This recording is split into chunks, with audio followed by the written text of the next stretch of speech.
right now on 5 on Your Side at 10. A St. Louis firefighter killed in an off-duty crash. His heart was in the community and for his people. Tonight, the tributes from his friends and co-workers. Pesky pattern. It's finally breaking enough for us to have a nice Tuesday. Why this slow-moving pattern, though, means another rain chance midweek for at least some of us. Our top story, a former worker offers new insight into a deadly outbreak inside an animal shelter. And that letter essentially was just a plea to everybody in the rescue world to please help me get these dogs out. Tonight, the St. Louis County Animal Shelter remains closed due to an outbreak of parvovirus. Good evening, everyone. I'm Kelly Jackson. And I'm Mike Bush. 19 dogs have had to be euthanized. 5 on Your Side's Annie Kroll talked with a former animal control officer tonight who tried to sound the alarm about the problems inside the shelter. Annie. Mike and Kelly, she penned a letter to fellow animal advocates. That message highlighting understaffing and the conditions inside. It went viral. Originally hoping to open on Sunday, the St. Louis County Animal Care and Control Adoption Center is still facing potentially its worst parvo outbreak ever. The conditions there, like at the time I was there, were awful, and they have only gotten worse. Former animal control officer Laura Stollard worked at the Olivet shelter about 8 months, resigning in April due to burnout and lack of resources. You know, to do a full clean, you have to get the dogs out. You clean up everything. If they've gone potty in there, you pull out all their bedding, stuff like that. Then you scrub it down, deck scrub it. It has to sit for so long. There are still about 185 dogs at the shelter after 32 transfers in the wake of the parvo outbreak. Everybody has an outbreak here and there. And 5 dogs isn't terribly uncommon for an outbreak. However, when it was 10 dogs and 15 dogs and even more, it's like, wow, this is out of control. The first case on April 19th made Stoller realize cleanliness may be a bigger issue. You make sure it's all scrubbed out, rinsed out, and then dry before you can put the dog back in there. So that for 200 plus animals, and sometimes you would only have 2 or 3 people on shift. County officials discussed what needs to change in a press conference on Sunday. Yeah, so we're currently looking at internal reviews and processes as well. One thing that we've done, we've utilized the garage space as an isolation area. Going through this process, it definitely identified that we need to make some changes in this shelter. I know some things have started to turn around because the staff has kind of been putting in some different cleaning standards, and the volunteers have been helping by giving dogs baths and helping to take care of those dogs that they can. And basically the staff is scrubbing that shelter from ceiling to floor and just doing everything they can to clean and minimize, transfer. There are no longer any positive parvovirus cases at the adoption center. In a statement tonight, the County Public Health Department said in part, quote, "We remain grateful to our rescue organizations, volunteers, and staff for their steadfast support and compassion throughout this process." We have some breaking news just into our newsroom. Just minutes ago, we learned St. Louis County Police are investigating a deadly shooting in North County. The victim, an 11-year-old boy. This happened about 2 hours ago on Longford Drive. That's in the area of Chambers Road and West Florissant. And we will bring you any overnight updates on the 5 on Your Side news app and on Today in St. Louis beginning at 4 a.m. Tonight, the Missouri Department of Health and Senior Services is warning about possible measles exposure at the St. Louis Aquarium at Union Station. A person with the virus visited the aquarium last week on Wednesday, April 30th. They were there between 1 and 6 p.m. They also ate at a nearby restaurant, but we still don't know which restaurant. State health officials say air contaminated with the measles virus can stick around for up to 2 hours. They stress anyone who has received the measles vaccine is immune to the virus. Those who are not vaccinated mostly are at risk, and those who cannot be vaccinated, such as children under 1 year of age, those who are currently pregnant, or those and are not vaccinated, or those who are immunocompromised. Aquarium leaders are deep cleaning because many exhibits are interactive. Tomorrow morning, the St. Louis City Health Director is expected to address the exposure. Measles symptoms appear 7 to 14 days after infection. They include a high fever, tiny white spots inside the mouth and a rash that starts on the face and then moves down the body. If you were at the aquarium Wednesday afternoon and have a fever or rash, self-isolate and call your local health department for free testing. Tonight, St. Louis County Police are investigating a possible sexual assault at a North County school. Investigators say the victim is a student, and we are learning the suspect is a staff member. The alleged assault happened last Thursday at Westview Middle School. That's in the Riverview Gardens School District. School officials released a statement to 5 on Your Side saying they, quote, take all matters involving allegations of staff misconduct very seriously. The district reports allegations of staff misconduct involving students to the Missouri Children's Division and law enforcement. The district did not give the employee status, but adds employees accused of misconduct are usually put on paid leave during the investigation. Tonight, an outpouring of love for a St. Louis firefighter killed in a car crash over the weekend. 47-year-old Corey McBride spent nearly 2 decades with the department. 5 on Your Side's Brent Solomon is speaking with those who are remembering him for his kindness. I'll think of you every step of outside of Al's Lounge in North County. the way. A simple song can help comfort grieving hearts. And everybody is just feeling the depth of the loss. Andrea Taylor is referring to the loss of 47-year-old Corey McBride. Police say he was driving on MLK and Whittier Saturday night when he was hit trying to pass another car. That other driver tried to turn left and hit McBride's car, causing it to flip. McBride died. Everybody here is like a family, so when one of us is hurting, we lose one of us, we take it very personal. We are a family. The St. Louis firefighter was a familiar face at Al's Lounge. He came in, smoked his cigars. He also taught me how to shoot darts. Corey was the type of guy that you can come to him with a situation, a problem, or a thought, and he help you figure out. He give you always words of encouragement, words of enlightenment. Firefighter Jeffrey Hayes met McBride when he first entered the fire service nearly 2 decades ago. It's just a different feel of walking around the firehouse and just knowing that he's not with us anymore. On the House floor in Jefferson City Monday, a moment of silence at the request of State Rep Marla Smith. You all have our sympathy as well, because I know you've lost a brother and I've lost a really close friend. And back at home, fond thoughts forever cemented in the hearts of those who called him friend. We love you, Corey! We'll always love you! Brent Solomon, 5 on Your Side. Police say the other driver involved in the crash initially left the scene but later turned himself in. Funeral arrangements have not yet been made. The driver was definitely going too fast. The music was pumping, everybody was having a good time. The driver took a turn just too fast. Hearing from one of the dozens of people hurt when a tourist trolley crashed in Missouri wine country. The Herman trolley ran off Highway 100 Saturday morning. 41 people needed medical care after the trolley crashed into a ditch. 33 of them were taken to area hospitals. 4 have serious injuries. Brooke Emshaw from St. Louis County was on board celebrating her birthday. It was terrifying, but everyone really banded together to get the people that could get off the bus off and take care of those that had needed more help. It was definitely traumatic. I'd never been in an accident like that, and I feel very lucky. The driver was seriously hurt. No word on any charges. According to the Herman Tourism Director, the owner of the trolley company is working to make improvements. Well, the real ID deadline is now just 24 hours away, and tonight the Illinois Secretary of State is trying to calm your concerns. He says misinformation has led to a panic at the DMV. 5 on Your Side's Laura Barcheski is here to explain why this deadline isn't really a deadline. Mike and Kelly, the Secretary of State says people are spending hours in line thinking this is their last chance to get a real ID, and it's not. You'll still be able to get one even after the May 7th deadline.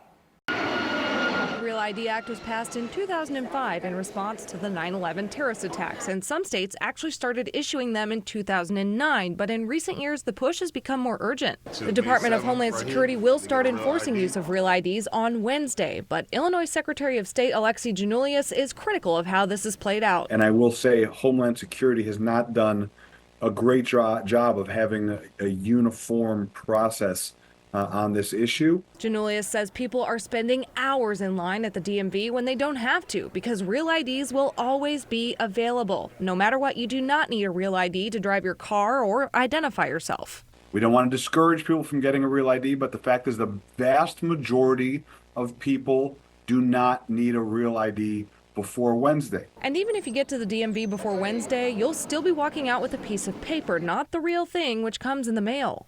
What we are telling folks is 2 to 3 weeks is what it normally takes. I will tell you, I am very proud of our team. Most people, anecdotally and based on data, get it within 7 days. If you have a passport, military ID, or a green card, you do not have to rush to get a Real ID, because all of those things will be accepted at the airport. But even if you don't have those things, you'll still likely be able to get on a plane with screening that will take an extra 30 minutes. Homeland Security has let us know that even after May 7th, there will be essentially a 2-year enforcement period where they're not going to not let people onto an airplane. Giannoulias says they've also had people bringing their kids to get them, even though people under 18 years old don't need them in the first place. And others are concerned it could call into question their citizenship, which is not the case. The amount of people who are coming because they're worried about being deported or not being American citizens, that fear factor is real. We see it in people's faces. There are a few things you'll need to get a Real ID, but again, you don't need to rush. So you'll need your birth certificate, social security card, and 2 pieces of different mail verifying your address. And you may also need your marriage license. American Cardinals in Rome helping to shape the future of the Catholic Church. American Cardinals are more influential in Rome today than they ever have been. The changes they're embracing as they select a new pope. We have to make sure that everyone feels welcome. A wild car vandal caught on camera, leaving a family to grin and bear it. Sunshine seems like a bare necessity right now. Why you might want to make sure you have some sunscreen on hand if you'll be spending time outside Mother's Day weekend. Developing tonight out of California, 3 people dead and 7 others missing after a small boat carrying migrants capsized off San Diego's Pacific coast.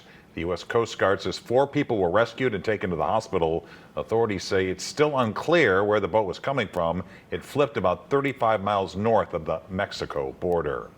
A live look now at the Vatican, where tonight final preparations are underway for the highly secretive and traditional process to elect the new leader of the Catholic Church. All 133 cardinals who will take part in the papal conclave are in Rome.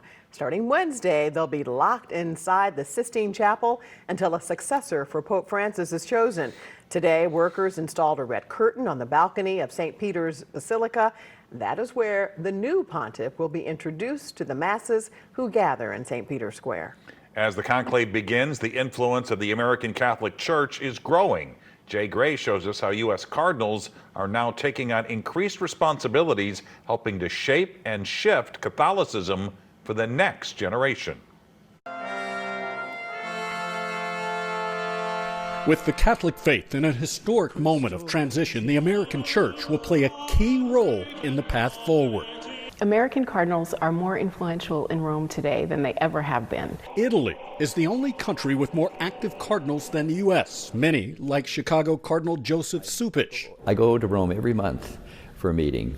With important leadership roles at the Vatican. The Pope has asked me on a number of occasions to take responsibility for giving a report on something or another, or ways in which I can help him.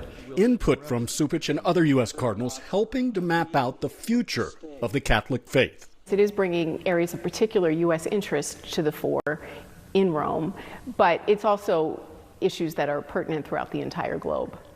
Issues and the influence of Pope Francis centered on inclusion and diversity, pushing the American Church to open its doors to groups that in the past, frankly, have not had much of a role in the Catholic faith. We have to make sure that everyone feels welcome. A big part of that focus, the growing immigrant population. In general, we have been a nation which reaches out to those who are suffering, those who are immigrants, and those who are seeking new lives. And we need to recapture that and renew that. And within the Catholic community, understand that that is a requirement of our faith. Many parishioners also continue to push for a more open environment, welcoming LGBTQ participants in the Mass, along with those divorced or married to someone outside the Catholic faith. We can't put up barriers or obstacles to people because maybe they missed the mark, they're still struggling with something in their life, but rather we're there to help them continue the journey of life in a way that makes them whole. And so that is the attitude, that is the approach that we need to take as we do ministry today. Pope Francis has given women a much larger role in decision-making and governance in Rome, something that started to trickle down to U.S. parishes. My own view is that women should be included in any ministry that's not doctrinally precluded, okay? And that's the vast majority of the life of the church. A church that some still criticize as too slow to enact significant change, something American cardinals realize they must continue to address. The church will have no future if it doesn't have a present. So people have to center on what is the present moment and the challenge that we're called to today. If we do that, we will have a future. A future framed in part by the input of American cardinals as they help select the next leader of their faith. Jay Gray, NBC News. Pope Francis worked to make the church look more like the congregations it serves. He elevated Wilton Gregory in 2020, making the former Bishop of Belleville the first black American cardinal.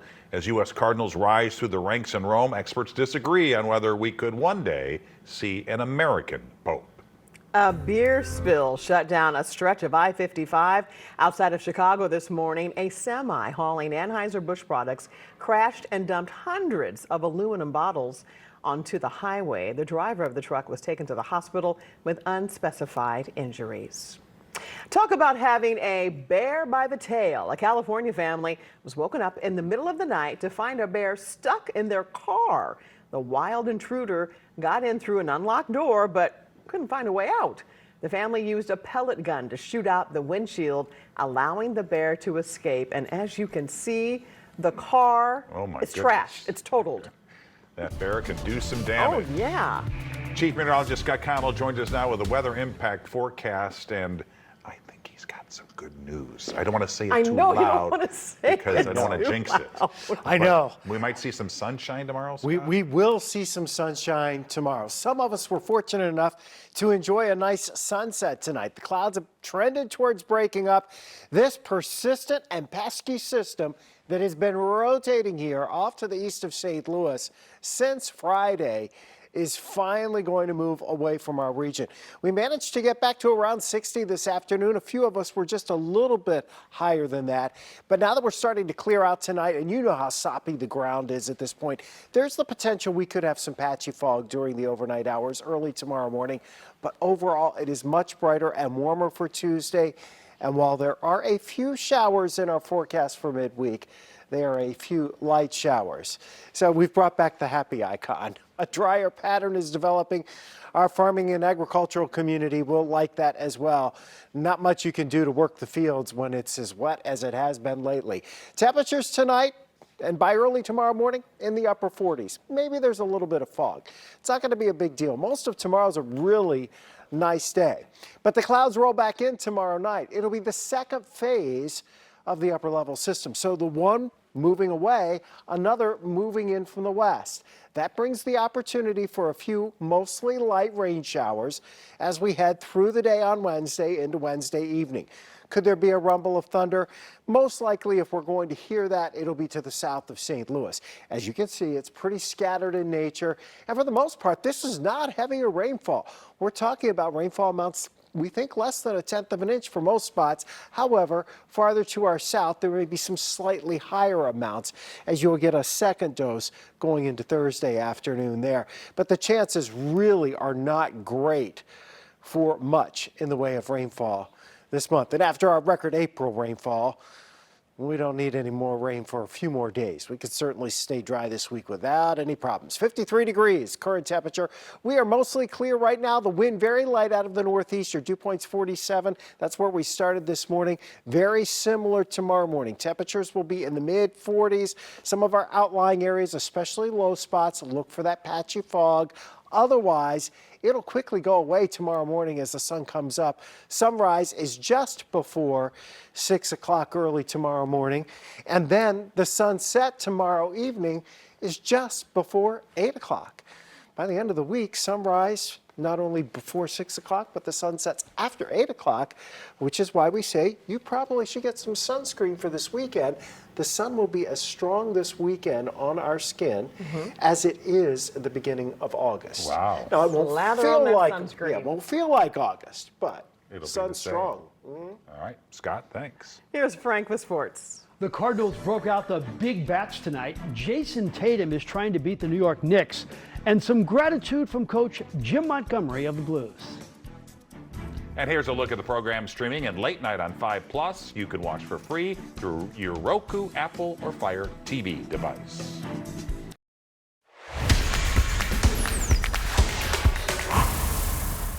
It doesn't matter that the Pirates are a terrible team. A win against them counts as much as a win against the Dodgers.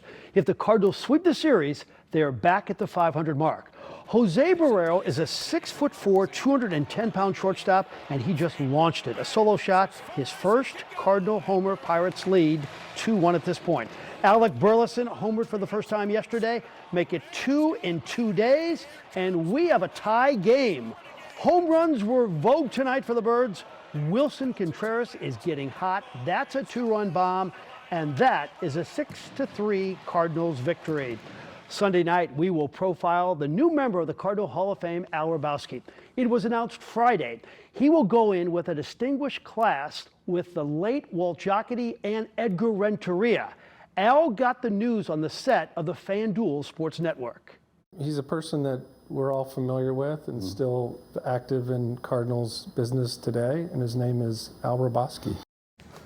What a career. Over 5 decades as a player, broadcaster, and ambassador. And Bill DeWitt III certainly surprised him with that news.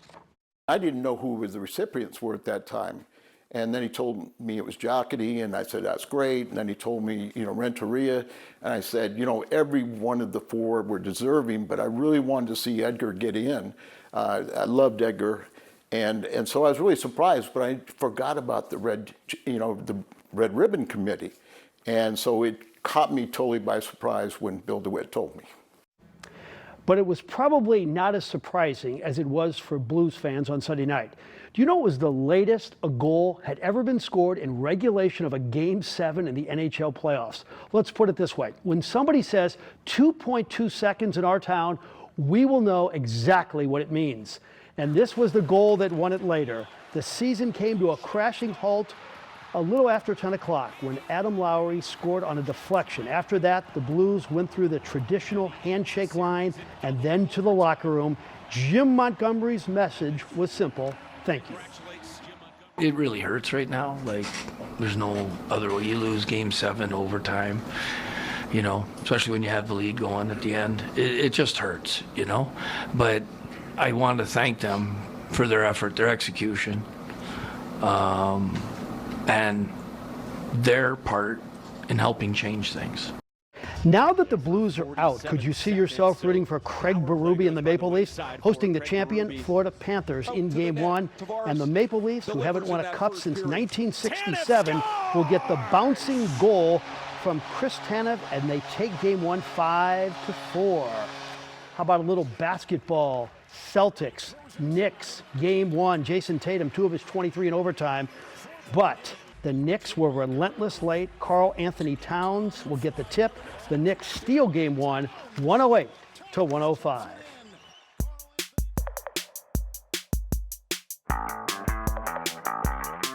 Finally tonight, a quick word to you devastated Blues fans. Remember in December, we were talking about maybe they could get the first pick in the draft. In February, we were talking tanking and trading for the future at the deadline.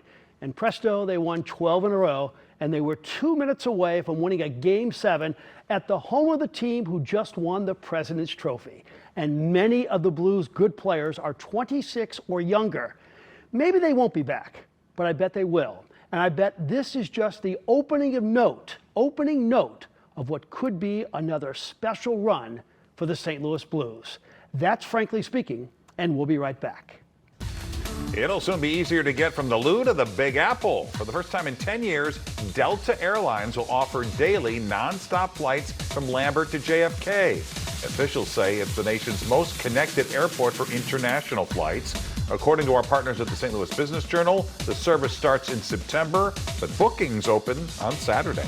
Cinco de Mayo celebrations are wrapping up tonight. Over on the Del Mar Loop, people celebrated with a taco crawl. For only $35 pass, they got 5 taco tickets and 1 margarita ticket to redeem at neighborhood restaurants. The evening is wrapping up with an after party at the Moonrise Hotel.